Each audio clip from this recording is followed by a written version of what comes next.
Students, my name is Abdullah Khatri और आज जो है हम परसेंटेज के हिसाब से सेकंड पार्ट यानी परसेंटेज के हिसाब से लास्ट पार्ट लेकर आपकी खिदमत में हाजिर हुए हैं।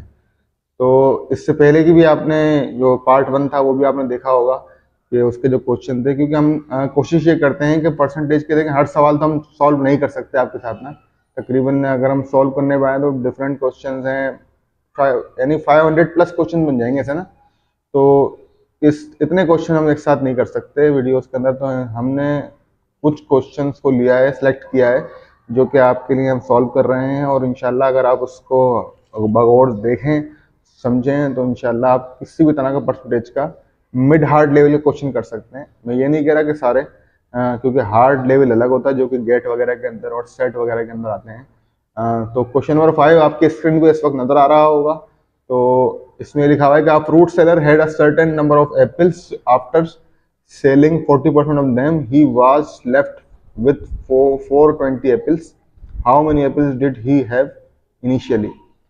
तो आसान सा सवाल है, कहता है कि एक फ्रूट सेलर है, उसके पास कुछ एप्पल्स है ना। अब उसने तादाद बताई नहीं है हमें, लेकिन ये बोला है कि 40% एप्पल बेचने के बाद उसके पास जो एप्पल बचे हैं वो हैं 420 एप्पल्स।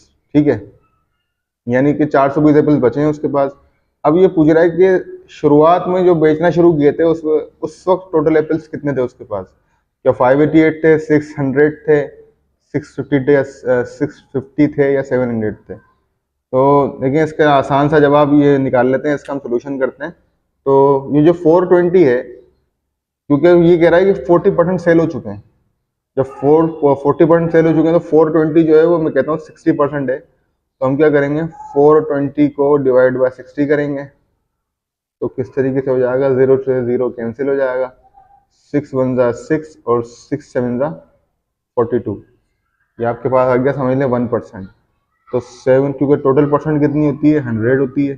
तो 7 मल्टीप्लाई बाय 100 इज 700, यानी टोटल एप्पल कितने थे, 700। क्वेश्चन नंबर 6 आपको दिख रहा होगा आपकी स्क्रीन के ऊपर। तो यहाँ कहता है कि 3 student contested an election and received 1000, 5000 एंड 10,000 votes respectively. What is the percentage of the total votes the winning student gets. तो परसेंटेज ऑफ विनिंग कैंडिडेट यानी या फिर स्टूडेंट जो है उसकी मालूम करनी है कि कितने परसेंट से वो जीता है, जीतने वाला स्टूडेंट जो है। तो डिफरेंट कैटेगरी के वोट्स हैं, यानी स्टूडेंट ए जो है उसने 100 वोट्स लिए हैं, स्टूडेंट बी जो है वो उसने 5000 वोट्स लिए हैं, और स्टूडेंट सी जो है उसने 10,000 वोट लिए हैं। तो total of number of votes कितने हो गए, 16,000। तो इसके लिए एक आसान सा फॉर्मूला होता है कि टोटल नंबर ऑफ वोट्स या टोटल नंबर जो भी होता है, जैसे टोटल नंबर नहीं होता हमारे स्कूल या टेस्ट के अंदर, तो उसके लिए भी हम क्या करते हैं, टोटल नंबर नीचे आते हैं। 16,000 जो है वो आपके टोटल वोट्स हैं। और यकीनन आपको नजर आ रहा होगा सबसे ज्यादा जो है सी के वोट्स हैं। मिसाल के तौर पर ए 1000 है, बी 5000 है और सी 10,000 है। तो सी के वोट जो है सबसे ज्यादा है, तो यानी जीता कौन है, वो सी है। ठीक है, तो 10,000 जो है वो इसके ऊपर आ जाएगा। ठीक है, और मल्टीप्लाई, क्योंकि परसेंटेज निकालनी तो मल्टीप्लाई बाय 100 करना होता है परसेंटेज निकालने के लिए। ठीक है, तो आसान से सबसे पहले आप एक काम कर सकते हैं, 30 से 30 कैंसिल कर सकते हैं। ठीक है, फिर आपके पास बच गया 10 एंड 16, 10 ऊपर बचा, 16 नीचे बचा। ये आपका जो हो जाएगा 2 5 जा 10 और 2 8 जा 16। ठीक है, अब 5/8 जो है इसको आप न्यूमेर यानी जो डेसिमल की फॉर्म में कहते हैं 0.625। 0.625 को इसको आप डेसिमल फॉर्म में कहते हैं 0.625 into 100 is 62.5 आंसर। अच्छा, क्वेश्चन नंबर 7 जो है, अब आप ये देख सकते हैं कि washing machine and depreciates by 10% yearly if its value is 8748 after 3 years, what was its original price. तो ये पहले तो ये समझ लें कि ये जो डेप्रिशिएट एक वर्ड है ये आपके सामने बिल्कुल न्यू होगा। इसकी जो यानी कोई भी चीज़ होती है ना उसकी एक अपनी वैल्यू होती है। मिसाल के तौर पर आप एक मोबाइल लेते हैं तो अक्सर आप देखते हैं जब आप बेचने जाते हैं तो अगर वो 20,000 का लिया है तो 20,000 का सेल नहीं होता है। तो मिसाल के तौर पर डेप्रिसिएशन जो होता है यानी उसका एक किराया टाइप के लिए हमने, किराया होता है हर चीज़ का। यानी आप वो अगर आप एक महीने में बेच रहे हैं तो उसकी वैल्यू कम हो रही है। जो डाउन की तरफ जाती है वैल्यू, जो वैल्यू यानी प्राइस आपकी डाउन हो जाती है, यही आपको किराया है और यही डेप्रिसिएशन कहलाता है। ठीक है, तो अब मिसाल के तौर पर ये आपको ये कह रहा है कि एवरी ईयर उसकी जो वॉशिंग मशीन की प्राइस है वो कितनी डेप्रिशिएट हो रही है, 10% ना। अब ये बोल रहा है कि 3 साल के बाद, यानी प्राइस तो हमें पता ही नहीं ओरिजिनल प्राइस क्या है, मगर ये कह रहा है कि जो भी प्राइस है उसको 3 साल बाद जब डेप्रिसिएशन हो चुकी है उनकी 10% से, तो उसकी असल वैल्यू 3 साल बाद क्या बन रही है, 8748। अब ये बोल रहा है कि प्राइस क्या थी ओरिजिनल, यानी जहां से डेप्रिसिएशन शुरू हुआ। जैसे मिसाल के तौर पर 25,000 का मोबाइल लिया है, गिरते गिरते गिरते अगर वो 18,000 का हो गया है, तो इस तरह से ये बोल रहा है कि 8748 तो बना 3 साल बाद, लेकिन ओरिजिनल प्राइस क्या थी। तो इसके लिए आप क्या करेंगे, एक फॉर्मूला होता है, एक फॉर्मूला होता है, वो आप देख लें आराम से, कोई मसला नहीं है उसका। अब यहाँ पर आपको 8748 बोल रहा है ना, तो इसमें आप ये कर लें, एक P is equal to P into 1+R power T, ये फॉर्मूला होता है ना। अच्छा, ये डबल P के लाएगा, ये डबल P है ना, ठीक है। ये आपका जो ये वाला वैल्यू है ना, ये इसकी, ये आपकी प्राइस, ठीक है। यानी डबल P का मतलब ये आता है कि यानी ये वो प्राइस है, क्योंकि ये तो पी मतलब ओरिजिनल प्राइस हो गया, और डबल पी का मतलब ये है कि जो डेप्रिशिएट यानी जो डेप्रिशिएट हुई थी प्राइस, वो प्राइस यहाँ पर आ जाएगी आपके पास। ठीक है, अब आपने क्या करना है, बस आपने वो वैल्यू निकालनी है। तो पी लिखें यहाँ पे आप, और आर की जगह क्या आएगा, क्योंकि रेट परसेंट कितना दिया हुआ है इन्होंने आपको, 10%, तो 8748 यहाँ आप रख लें। 1+R, आर कितना है, 10% है, तो 10% का मतलब होता है 10/100। टाइम कितना है, T4 टाइम है, टाइम जो है 3 ईयर्स है। ठीक है, अब सॉल्व करते हैं इसको। तो P, अब देखेंगे P जो है आपका, सॉल्व कर ले पहले इसको। 8748 इंटू 1 प्लस, इसको कैंसिल कर लें, 1/10 whole power 3। P is equal to 8748 1, ये 11 हो जाएगा आपका, 10 + 1/10 पावर 3। देखेंगे P इज इक्वल टू 8748, और इसका जब आप क्यूब निकाल लेंगे, वो क्यूब में मैं निकाल देता हूँ, बल्कि 1331 जो है वो 11 का क्यूब होता है, और 10 का क्यूब होता है 1000। ठीक है, अब ये आप कैंसिल करेंगे ना, जब आप कैंसिल करेंगे तो ये कैंसिलेशन के बाद आपका टोटल आ जाएगा 12,000। आप चेक कर लीजिए कैलकुलेटर के अंदर आंसर। जी, क्वेश्चन नंबर 8 है आपके सामने। The population of a small town decrease from 18,000 to 15,000 due to an epidemic outbreak. What is the percentage decrease in population. आसान सा सवाल है बिल्कुल ही। तो इस तरह के सवालात के अंदर आपको किस तरह करना होता है कि यानी आप ये देखें डिक्रीज कितना हुआ है, तो आप माइनस करके देख लें, 18,000 माइनस 15,000 इज 3,000 हो जाएगा। यानी जो डिक्रीज इन पॉपुलेशन है वो कितना है, 3,000, और टोटल जो आपका टोटल पॉपुलेशन थी वो कितनी थी, 18,000।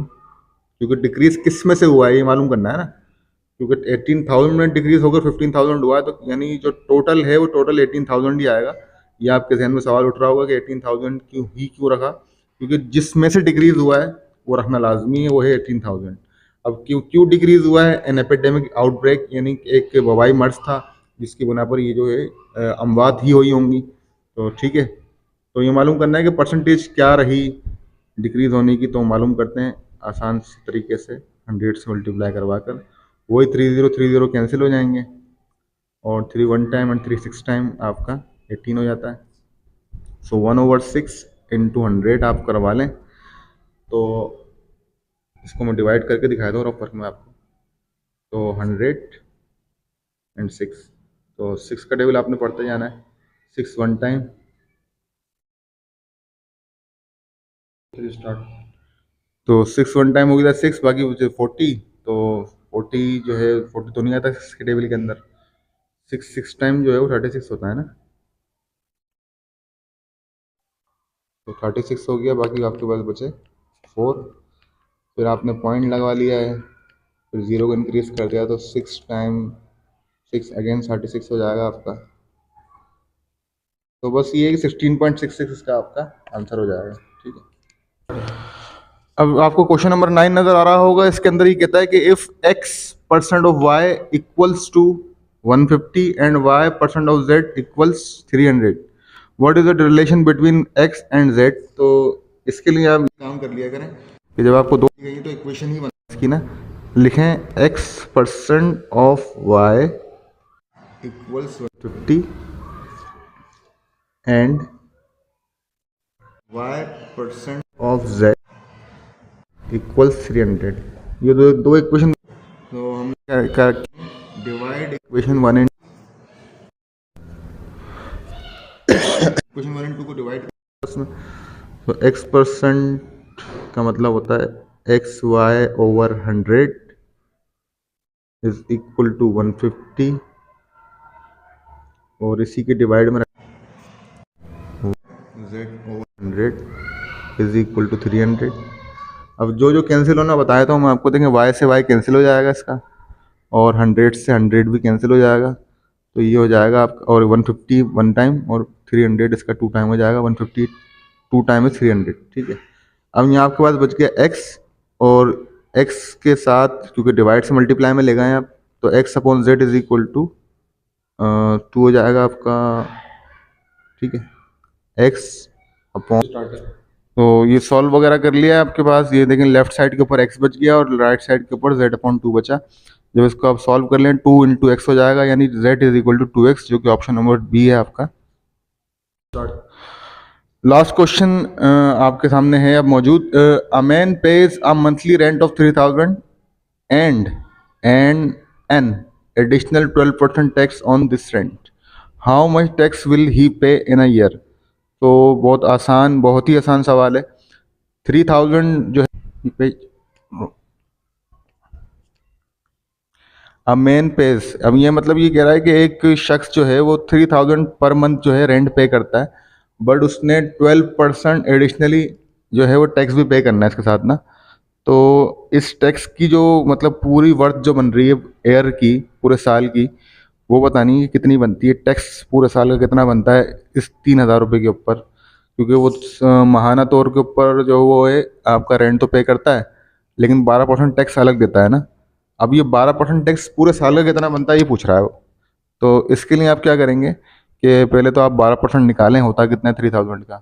तो इसके लिए आप ये कर लेंगे 3000 मल्टीप्लाई बाय 12%, तो 12% का मतलब 100 हो जाता है आपका ना, परसेंट का मतलब 100।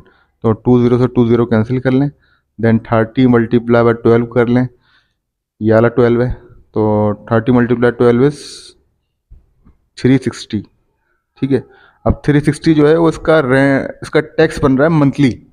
मंथली टैक्स जो है 12% टैक्स के हिसाब से मंथली टैक्स बन रहा है 360 रुपीज़।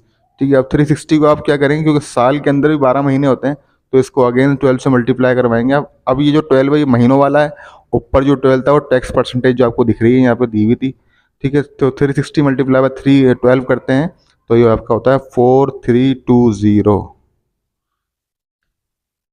तो आखिर में आपसे गुजारिश है कि चैनल को लाजमी सब्सक्राइब करें अगर आप न्यू हैं, और लाइक भी करें वीडियो को। आपकी अप्रिसिएशन से ही ज़्यादा से ज़्यादा काम करने को मिलेगा, और कमेंट्स भी करें अच्छे, जितने आप अच्छे कमेंट करेंगे। और अपना कोई सवाल अगर आप चाहते हैं कि आपको सॉल्व करवाना है तो लाजमी में बताएं, हम आपकी खिदमत के लिए पेश हैं। जज़ाकल्लाह।